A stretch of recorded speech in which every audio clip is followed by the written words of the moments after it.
The thunder of hooves against hard-packed earth broke the dawn silence as Caleb Foster raced his stallion across the Montana plains, knowing that by sundown, he'd be a married man though to whom he still wasn't entirely certain. The arrangement, made through correspondence with the town preacher, promised him a suitable bride from back east, one who understood the value of quiet companionship and modest expectations. At 32, after years of cattle drives and sleeping under stars, Caleb was finally ready to hang up his spurs for the settled life that had always seemed just beyond his reach. Pine Creek, Montana Territory, 1878, wasn't much more than a dusty main street with wooden buildings lining either side, but it was home. Caleb's ranch, the Double F, lay 10 miles outside town, 300 acres of prime grazing land he'd built from nothing over 8 years of backbreaking work. Now all it needed was a woman's touch, children's laughter, and the sense of purpose that had eluded him since his parents passed. As he rode into town, Caleb adjusted his black Stetson and checked his pocket watch.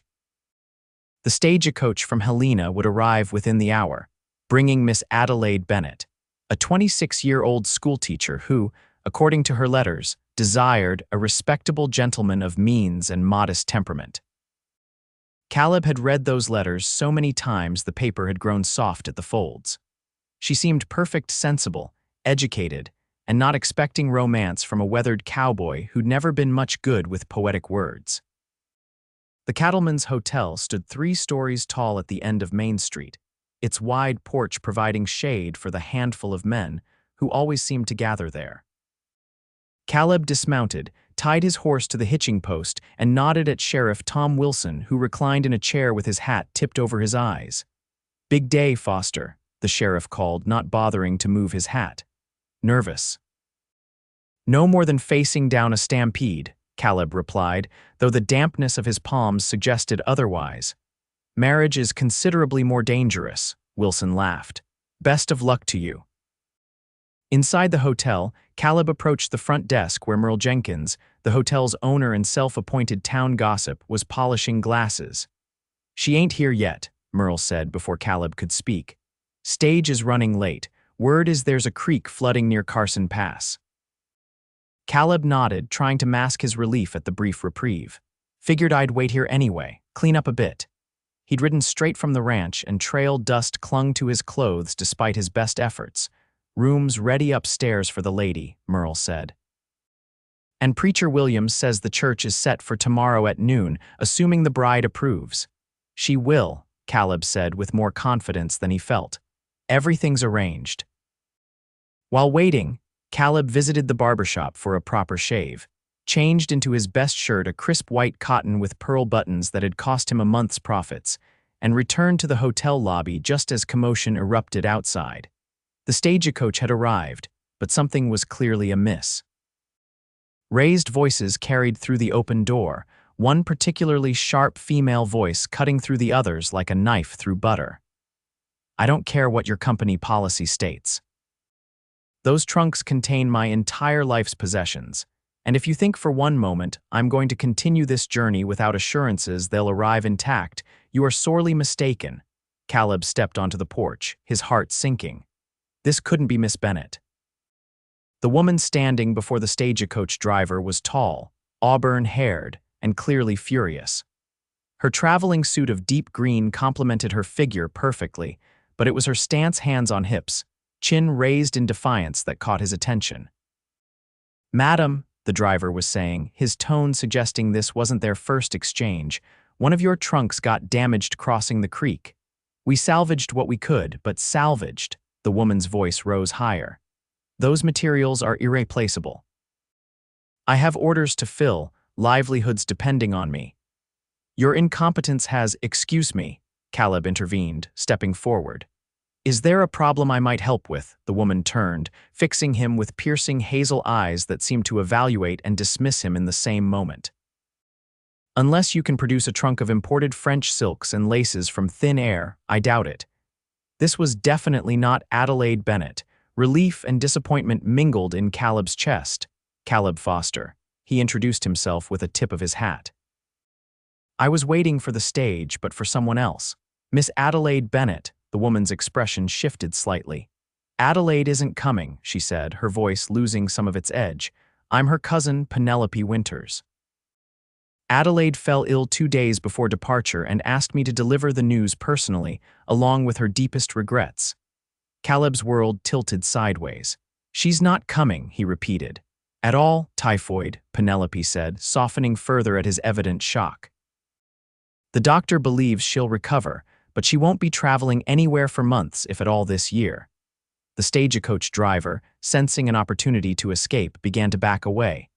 Your other trunk is safe, Miss Winters. We'll send it along with tomorrow's freight wagon. See that you do, she called after him, before turning back to Caleb.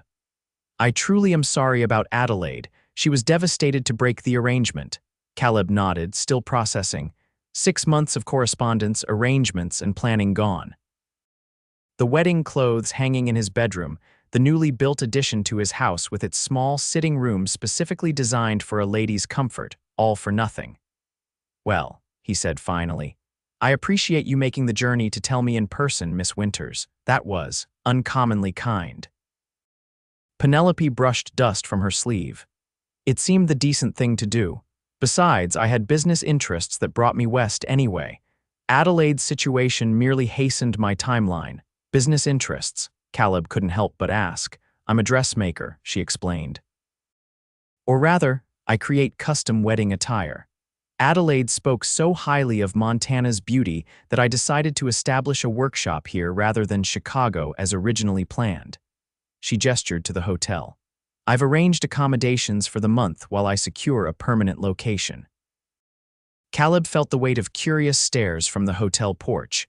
By nightfall, everyone in Pine Creek would know his bride-to-be hadn't come, that he'd been left waiting like a fool. The thought burned. Miss Winters, he said suddenly, an idea forming that was either brilliant or the height of desperation. Might I buy you dinner this evening? It seems we both have adjustments to make to our plans, and perhaps a friendly conversation would benefit us both. Penelope studied him with those perceptive eyes. Mr. Foster, if this is some attempt to transfer your matrimonial intentions, nothing of the sort, Caleb interrupted, though the thought had fleetingly crossed his mind.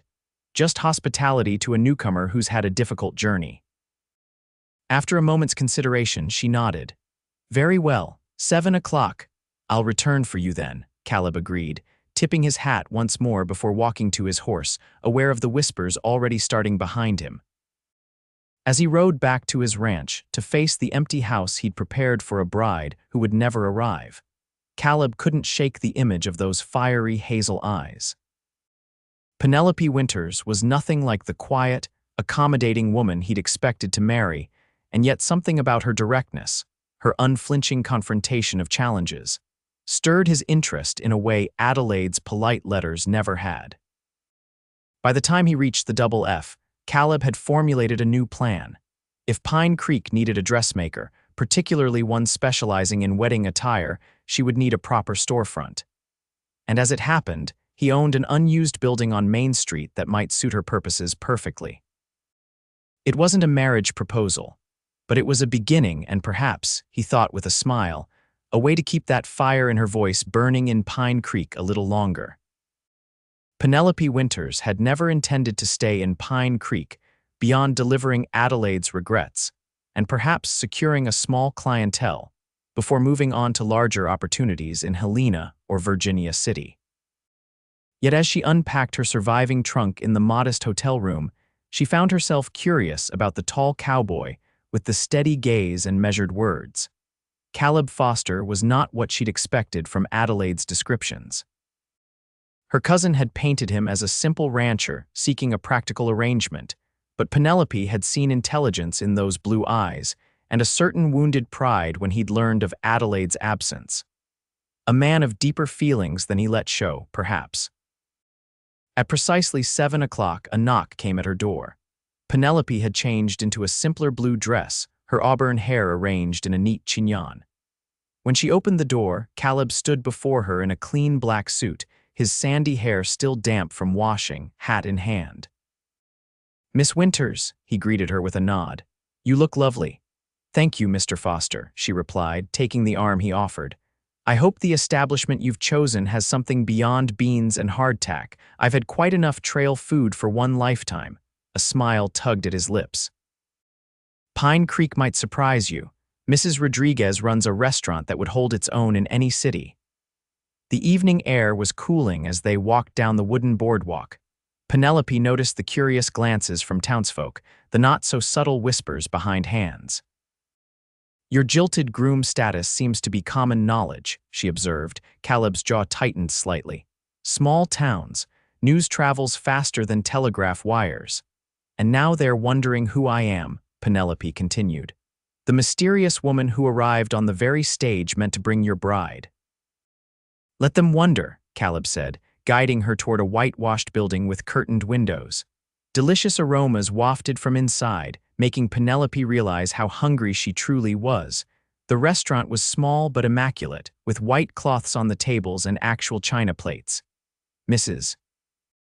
Rodriguez, a handsome woman in her 50s with silver-streaked black hair, greeted them warmly, though her eyes held unmistakable curiosity. Caleb, we expected different company tonight, she said, her accent lilting her words. Change of plans, Alina, Caleb replied smoothly. This is Miss Penelope Winters, newly arrived from back east. She's a dressmaker looking to establish herself here. Alina's face brightened. A dressmaker? Dios mio, what a blessing. My Lucia gets married next spring, and we were dreading the journey to Helena for fittings. Just like that, Penelope found herself discussing designs and fabrics over excellent beef stew and fresh bread, while Caleb watched with an expression she couldn't quite decipher. When there was finally a lull in the conversation, Caleb leaned forward. Miss Winters, I have a proposition for you. Penelope raised an eyebrow. Mr. Foster, we've only just met. A flush crept up his neck. A business proposition, he clarified. I own a building on Main Street that's been sitting empty since the milliner left last year. It has living quarters above the shop space. If you're serious about establishing yourself here, it's yours to rent at a fair price. Penelope set down her fork, surprised. That's unexpectedly generous. It's practical, Caleb countered. An empty building earns me nothing, and the town needs services like yours. I'd call it mutually beneficial. And it has nothing to do with keeping your former fiancé's cousin close by, Penelope asked, direct as always. Caleb met her gaze squarely.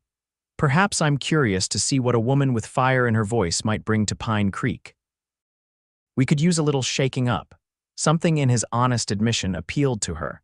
After years of being told she was too outspoken, too independent for a proper lady, here was a man who seemed to value those very qualities.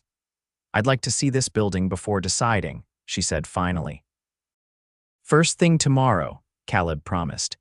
And Miss Winters, regardless of your decision about the shop, I hope you'll allow me to assist you in recovering your lost merchandise. I have connections with freight companies that might help.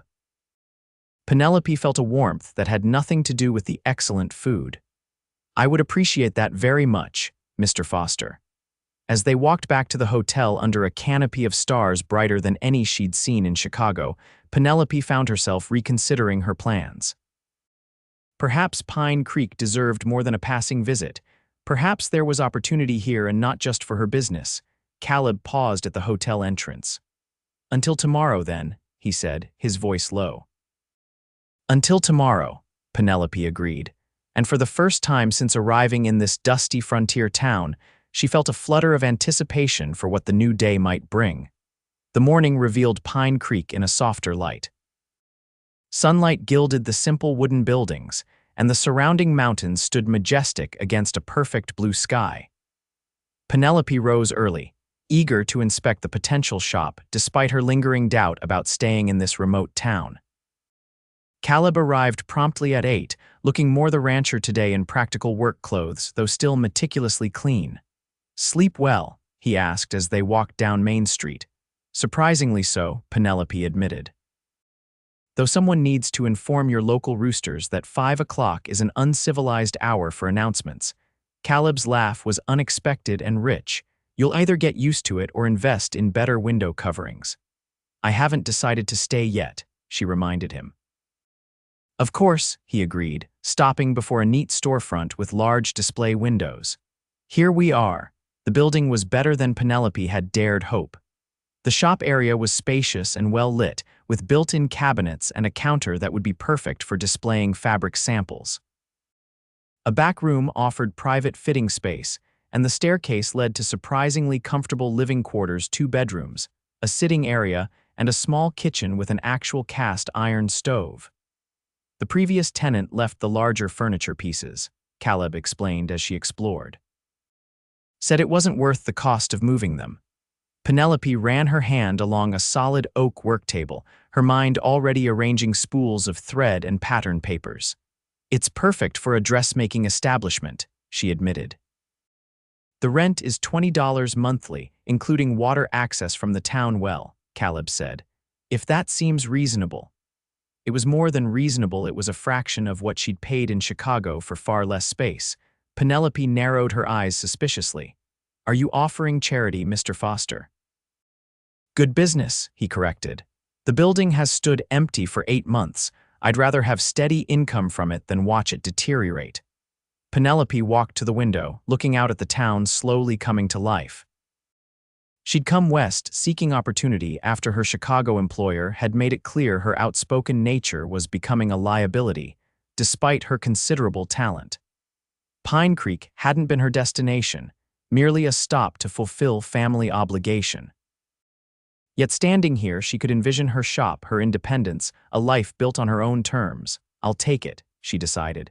For 6 months with option to renew, Caleb's smile lit his entire face, transforming his usual reserved expression. Excellent, I'll have the papers drawn up today. And my lost trunk, she pressed, practical concerns returning. I've already sent telegrams to the stage stations. If it's found, it'll be delivered here within the week. If not, I've contacts in Helena who can source replacement materials. Penelope felt oddly touched by his thoroughness. Thank you. Few men would trouble themselves so much for a stranger. We're hardly strangers now, Caleb said, his gaze holding hers for a moment longer than strictly proper. Besides, Pine Creek takes care of its own. I'm not its own yet, she pointed out. You will be, he said with quiet confidence. Now, shall we see about getting you properly settled? The next days passed in a whirlwind of activity. Caleb proved himself remarkably helpful, arranging for the delivery of her remaining trunk, introducing her to key townspeople, and even assisting with basic repairs to the shop. Penelope found herself warming to his quiet strength and unexpected thoughtfulness. Word spread quickly about the new dressmaker, and within a week, Penelope had appointments booked with 5 potential clients, including Elena Rodriguez's daughter and the banker's wife, who commissioned a special dress for the upcoming Founders' Day celebration. You're making quite an impression, Caleb observed one evening as he helped her hang the shop sign, Winters Fine Apparel, painted in elegant gold lettering. The ladies' sewing circle can't stop talking about your designs. It's hardly Paris fashion, Penelope said, though pleasure colored her tone. But I believe every woman deserves to feel beautiful, whether she's in a ballroom or a frontier town. A worthy philosophy, Caleb agreed, securing the last bracket. There, that should withstand our spring winds. Penelope stepped back to admire the sign, a tangible symbol of her new beginning. It's really happening, isn't it? My own establishment. Was that always your dream? Caleb asked, gathering his tools. Not always, she admitted. I once thought I'd be a famous novelist. Then reality intervened, bills to pay, practical skills more valuable than fanciful stories. But you still write. His perception surprised her. When I can. How did you know? Caleb shrugged. The way you speak, the books I've noticed you unpacking. You have a storyteller's way of seeing the world. Something warm unfurled in Penelope's chest at his observation. Most men she'd known had never bothered to notice such things about her. And you, Mr. Foster, she asked, was ranching always your ambition? A shadow crossed his face. No. I studied law back east briefly. Circumstances brought me west instead. What circumstances? She pressed, curious about this hint of hidden depths. Caleb hesitated, then nodded toward the small cafe across the street. That's a longer story, perhaps over coffee. Sitting across from him in the late afternoon light, Penelope listened as Caleb slowly revealed pieces of himself. How he'd grown up in Pennsylvania, the son of a successful attorney. How he'd followed his father's path until the man's sudden death revealed financial ruin. How at 24, Caleb had headed west with nothing but determination and his father's pocket watch. "The double F was wilderness when I claimed it," he said, turning his coffee cup slowly. 300 acres of potential if you had the grit to see it through. 8 years of drought, blizzards, rustlers, and back-breaking work later, it's finally becoming what I envisioned. "And now you need a wife to complete the picture," Penelope asked, then immediately regretted her bluntness. "Forgive me, that was presumptuous." But Caleb didn't seem offended. "It's a fair question. Yes, I thought it was time. The ranch is stable, the house finally proper, I'm not getting any younger." He offered a self-deprecating smile. Adelaide seemed sensible in her letters, understood what life here demanded. And now, Penelope couldn't help asking. Caleb looked at her directly, his blue eyes thoughtful. "Now I'm wondering if sensible is really what this place needs, if it's what I need." The moment stretched between them, charged with possibilities neither was quite ready to name. Finally, Penelope broke the silence. "Well, Mr. Foster, I should return to my preparations. The shop officially opens tomorrow, and I still have displays to arrange." "Of course," Caleb stood, leaving coins on the table. "Would you permit me to escort you to church on Sunday? As a new resident, you'll meet everyone who matters in town there." "I'm not much for church services," Penelope admitted. "I find most sermons remarkably judgmental of women who think for themselves." Rather than looking scandalized, Caleb smiled. "Preacher Williams might surprise you. He believes God gave women minds for a reason, and frequently says so from the pulpit. His wife runs the newspaper and is the most outspoken person in town." "In that case," Penelope found herself saying, "I would be pleased to accompany you." Sunday morning found Penelope more nervous than she'd expected, wearing her best blue dress and wondering if she'd made a mistake. Church communities could be welcoming or ruthlessly exclusive, and as a single woman in business, she was already pushing convention. Caleb arrived looking handsome in his Sunday suit, hat in hand. "You look lovely," he said simply, offering his arm. The small white church sat on a gentle rise at the edge of town. As they approached, Penelope noted the curious glances, the whispers behind gloved hands. Being seen with Caleb, the man whose wedding should have taken place by now, was creating exactly the stir she'd feared. She stiffened, nearly turning back, but Caleb's hand covered hers where it rested on his arm.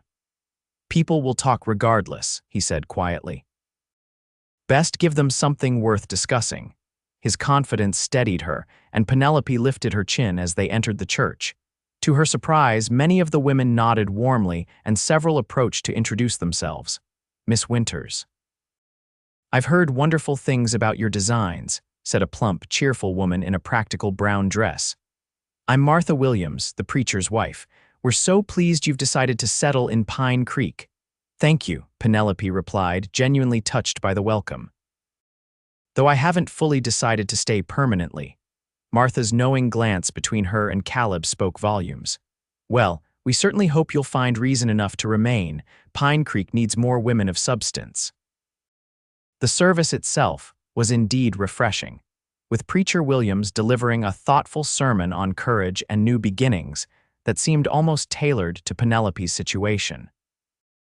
Afterward, she found herself surrounded by potential clients, while Caleb spoke with the men about cattle prices and water rights.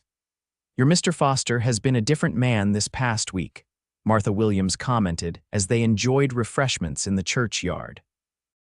"There's a lightness to him I haven't seen before." "He's not my Mr. Foster," Penelope corrected quickly. "We're merely acquaintances with mutual interests." Martha's smile was knowing, of course. "Though I must say, after corresponding with Adelaide Bennett for months, I worried she might be too meek for him. Caleb needs someone who challenges him, not just compliments him." Before Penelope could respond to this startling assessment, a commotion at the edge of the churchyard drew everyone's attention. A rider was approaching at speed, his horse lathered with exertion. "Fire!" the man shouted as he reined in. "Wilkinson's place is burning, they're trapped in the barn." The peaceful Sunday atmosphere shattered as men rushed for horses. Caleb was among the first moving, shedding his suit jacket as he ran. "Wait," Penelope called, hurrying after him. I'm coming too, Caleb turned, already mounted on a borrowed horse. It's too dangerous.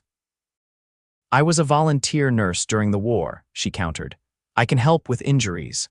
Something in her determination must have convinced him, for he extended his hand down to her. Then climb up, we've no time to waste. Without hesitation, Penelope gathered her skirts and allowed herself to be pulled up behind him.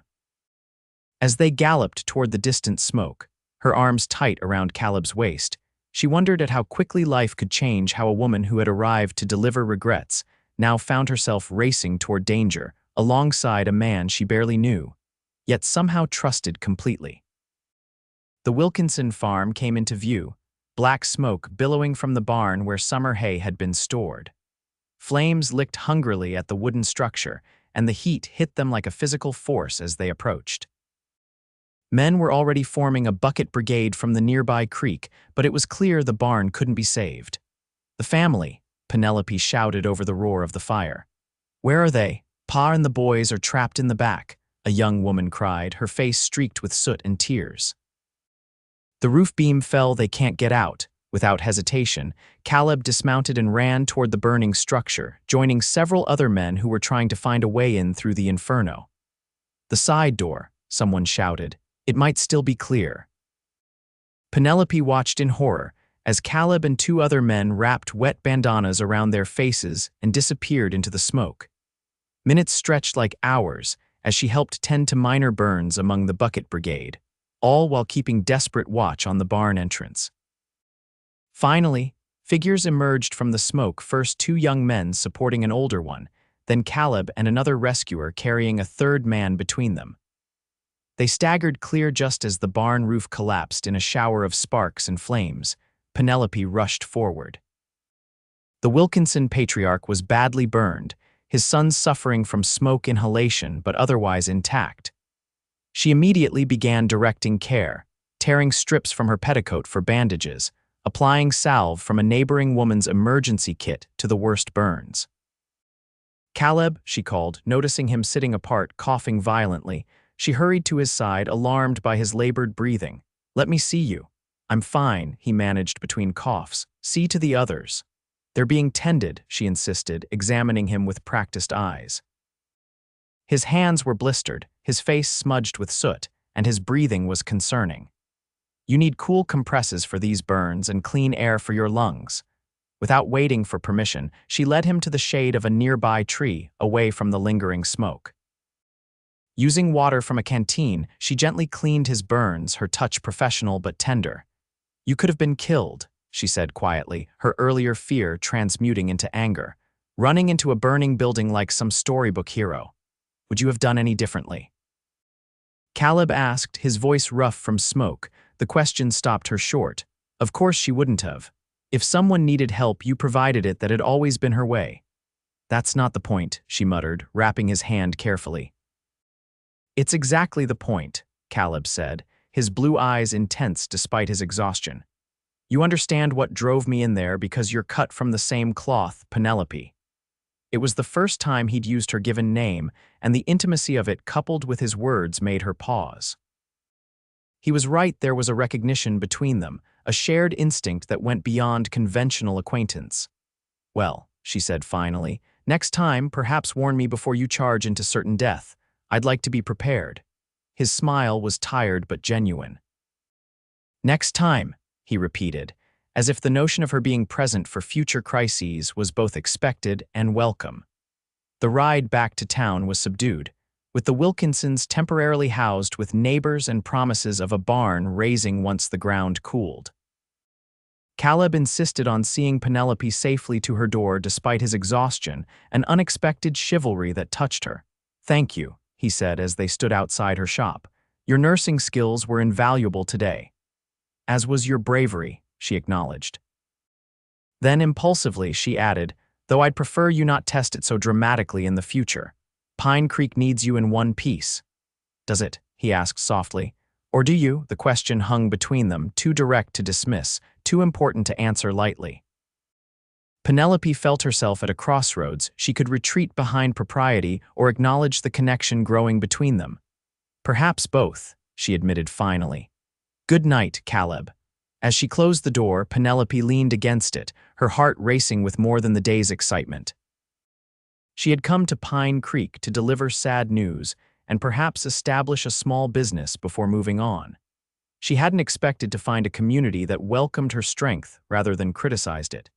And she certainly hadn't expected Caleb Foster, with his quiet intensity and surprising depths. For the first time since arriving, Penelope began to wonder if 6 months in Pine Creek might not be nearly enough. The next weeks saw Penelope's business flourish beyond her expectations.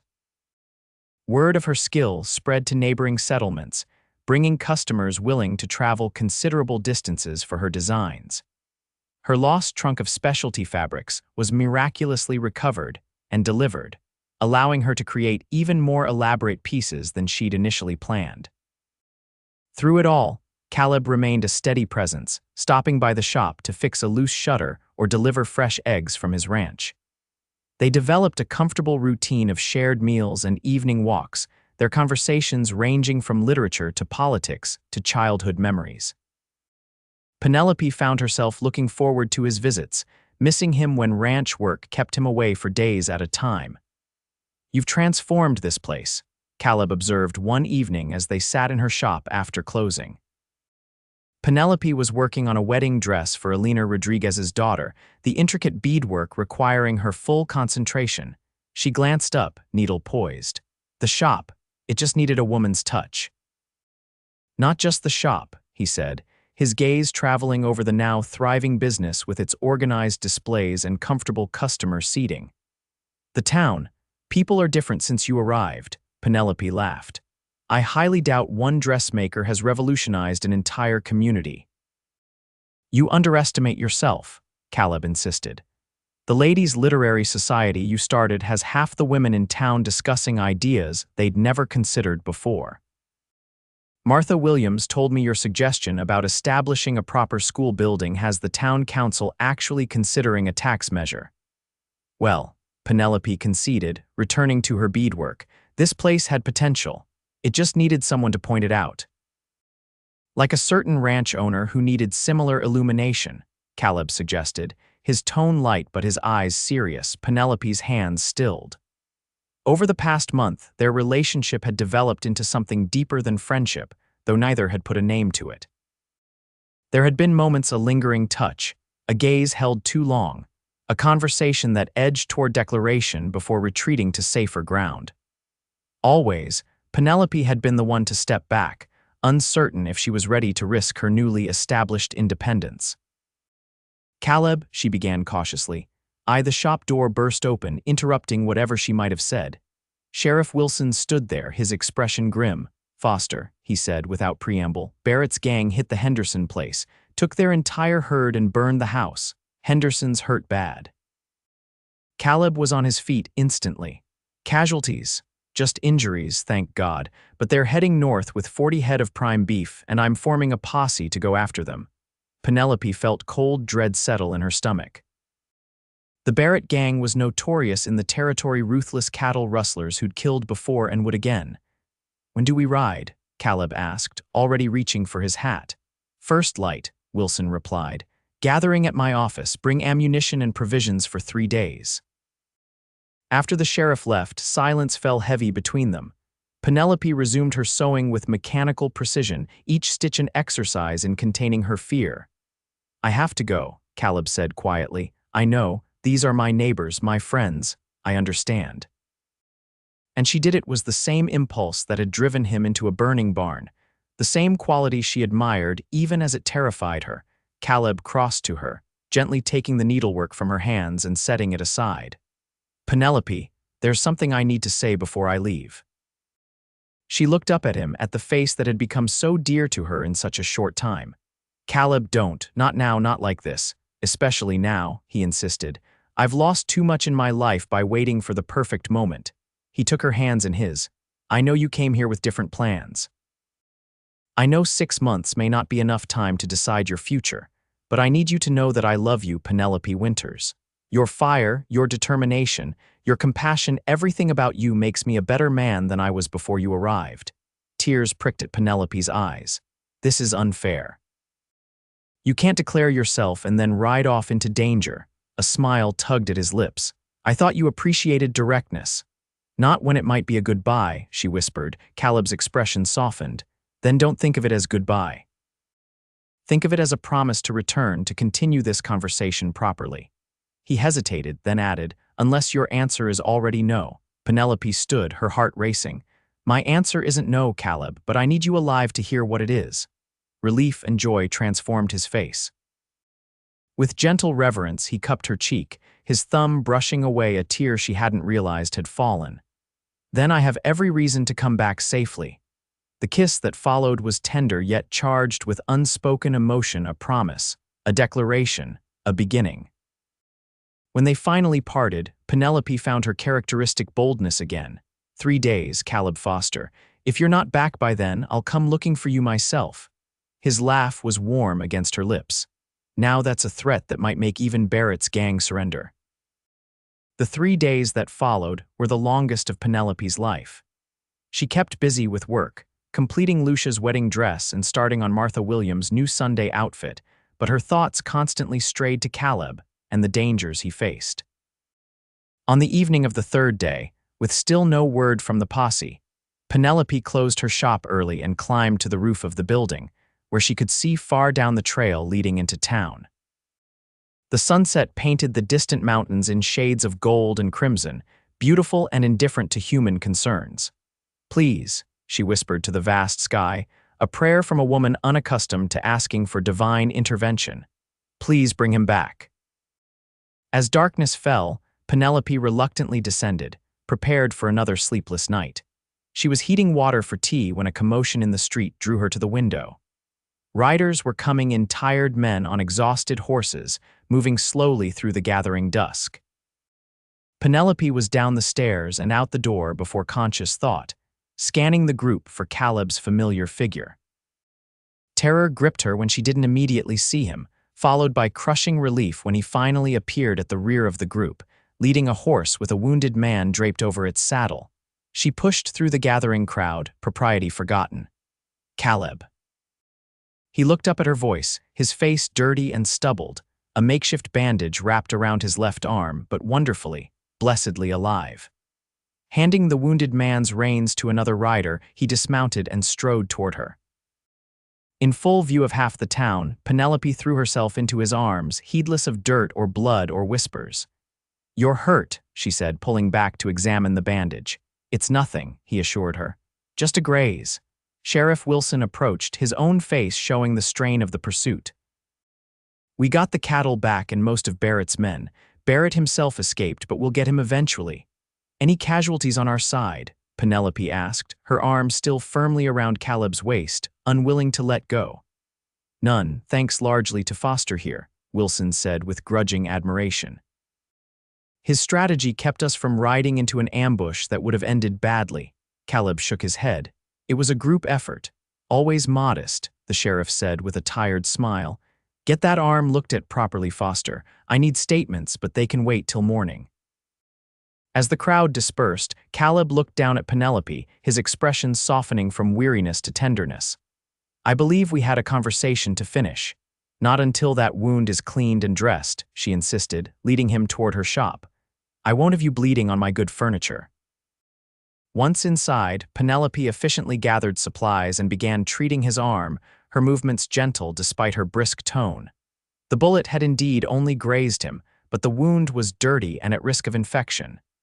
You were lucky, she murmured as she cleaned the injury. I was careful, Caleb corrected. I had a compelling reason to return intact.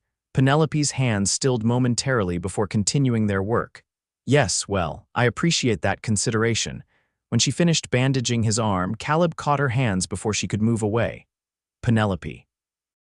Your answer, her heart hammered in her chest. This was the moment to be honest with him and with herself. I came to Pine Creek with no intention of staying, she began slowly. I certainly had no plans to fall in love with a stubborn rancher who risks his life at every opportunity. Hope lit his eyes. And yet, she continued, her voice strengthening, I find myself unable to imagine leaving, unable to imagine a life that doesn't include you, this town, the home I've begun to build here.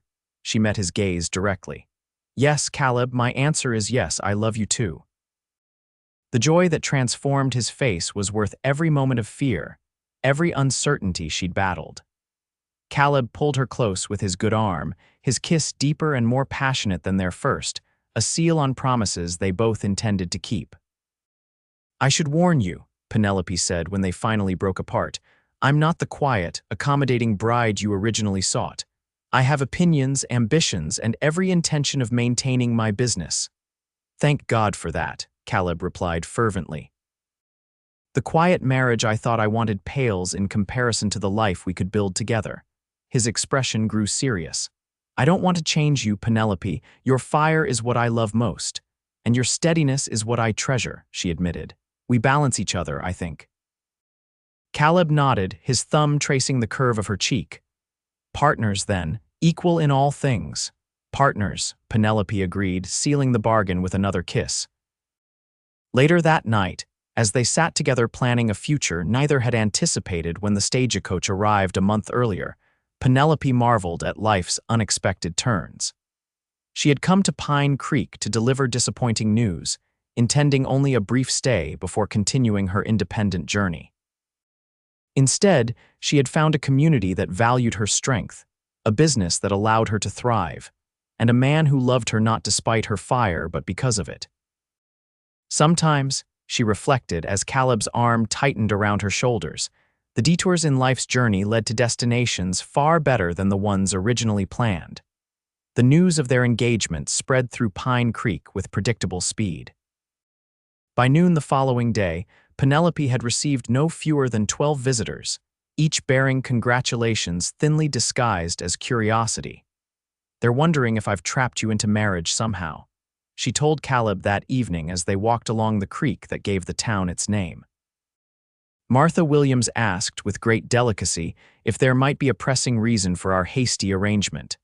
Caleb's laugh echoed across the water. And what did you tell her? That the only pressing reason was that life is unpredictable and happiness shouldn't be postponed. Penelope smiled at the memory. She seemed satisfied with that, though I suspect the speculation will continue. Let them talk, Caleb said, taking her hand. We know the truth. The truth was both simpler and more complex than town gossip could capture. They had recognized in each other, complementary, spirits her fire and his steadiness creating something stronger together than either possessed alone.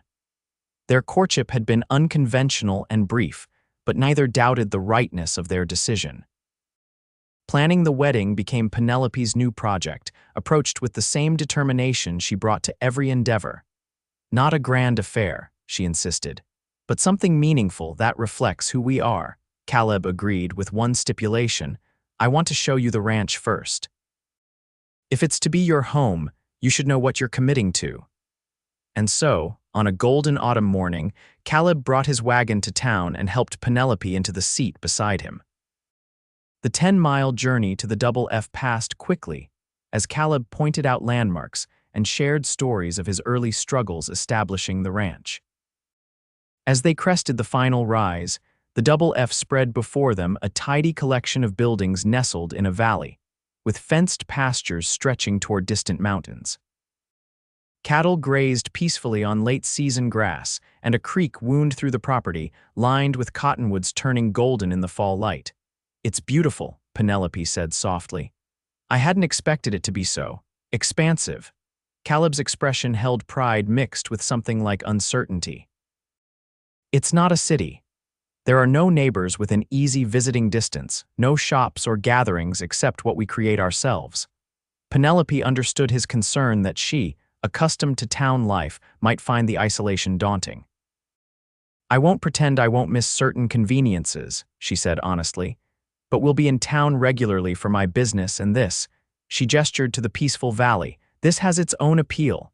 Relief softened his features. I thought perhaps we might compromise. I've been considering building a small house in town as well, for the nights when business keeps either of us there late. The suggestion so thoughtful, so indicative of his willingness to adapt their lives to accommodate both their needs reinforced Penelope's certainty that she'd found a true partner. As they approached the main house, Caleb grew uncharacteristically nervous. "It's not fancy," he warned. "I built it for function more than beauty."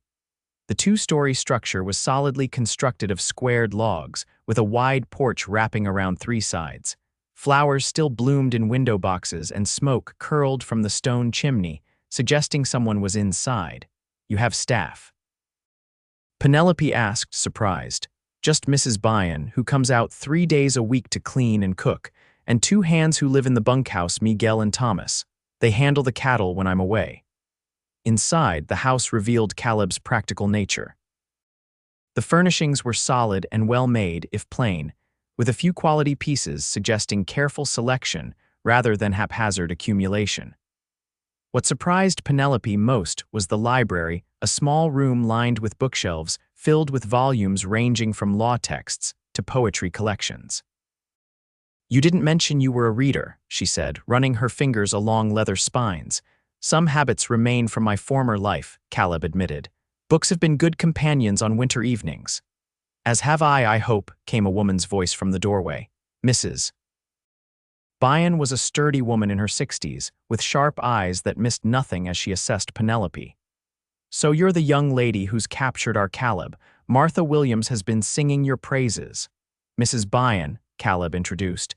"This is Miss Penelope Winters, my fiancée." The older woman's handshake was firm. "About time he found someone with spirit.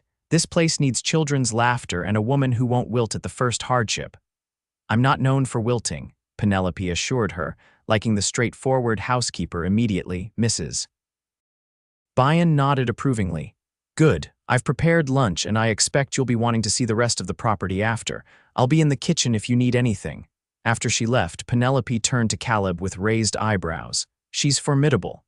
"And completely loyal," Caleb added. "She came with her husband when I first bought the place. When he passed 3 years ago, she stayed on.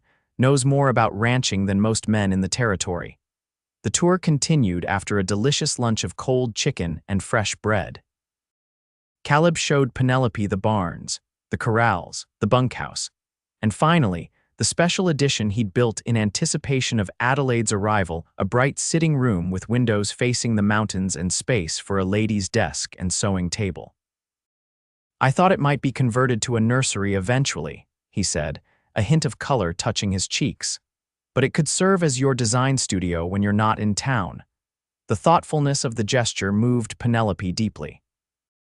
This room represented Caleb's hopes for a shared future, not just accommodating her presence, but creating space specifically for her needs and interests. "It's perfect," she said, emotion making her voice husky. "Truly perfect."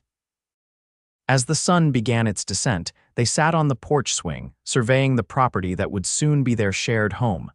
Penelope leaned against Caleb's shoulder, content in a way she'd never expected to be. "I can see us here," she said quietly. "Growing old together, raising children, building something lasting." Caleb's arm tightened around her. "Children?" he asked, hope evident in his voice. "Definitely children," she confirmed. "Strong, stubborn little people with your steadfastness and my determination." "God help us all," Caleb laughed, but his eyes shone with the same vision of their future. As they drove back to town in the gathering twilight, Penelope's mind was filled with plans not just for their wedding, but for the life they would build together. She would maintain her shop in town, perhaps training an assistant to help when she needed to be at the ranch. They would expand the house as their family grew. The land would prosper under their joint stewardship. It was a future neither had imagined 3 months ago. Caleb resigned to a practical marriage of convenience. Penelope determined to maintain her independence at all costs. Now they had found something far better, a partnership based on mutual respect, shared values, and a love that had grown from unexpected beginnings. The wedding took place on the first Sunday in October, with autumn colors painting a perfect backdrop. Rather than the church, they chose to exchange vows on the porch of their ranch house, surrounded by friends who had become family in the short time Penelope had been in Pine Creek. Penelope wore a dress of her own design, ivory silk, with delicate lace panels she'd salvaged from her damaged trunk. Not the traditional white of a first-time bride, but a color that suited her warm complexion and independent spirit. Her auburn hair was arranged in an elegant chignon adorned with fresh wildflowers gathered that morning. Caleb, watching her approach on Sheriff Wilson's arm, the closest thing to family either of them had present, felt his heart swell with gratitude for the twist of fate that had brought her to Pine Creek instead of Adelaide. As Penelope reached him, her hazel eyes bright with happiness and certainty, he knew he'd received far more than he'd ever dared hope for. Preacher Williams kept the ceremony simple but meaningful, speaking of partnership, mutual support, and the courage to build a life together. When it came time for their vows, Caleb took Penelope's hands in his. I, Caleb Foster, take you, Penelope Winters, not as a quiet compliment to my life, but as the vibrant heart of it. I promise to cherish your fire, support your ambitions, and walk beside you as your equal in all things. With everything I am and everything I have, I pledge myself to our shared future. Tears glistened in Penelope's eyes as she responded. I, Penelope Winters, take you, Caleb Foster, as my husband, my partner, and my home. I promise to bring my strength to your steadiness, my passion to your purpose, and to build with you a life neither of us could create alone. I pledge my heart, my hands, and my future to our journey together. When Preacher Williams pronounced them husband and wife, their kiss was both tender and triumphant, a seal on promises made not just with words, but with the choices that had brought them to this moment. The celebration that followed was joyous and relaxed, with tables set under the cottonwoods and lanterns hanging from branches to illuminate the gathering dusk. Mrs. Bion had outdone herself with the feast, and Miguel produced a fiddle after dinner, leading to impromptu dancing on the packed earth of the yard.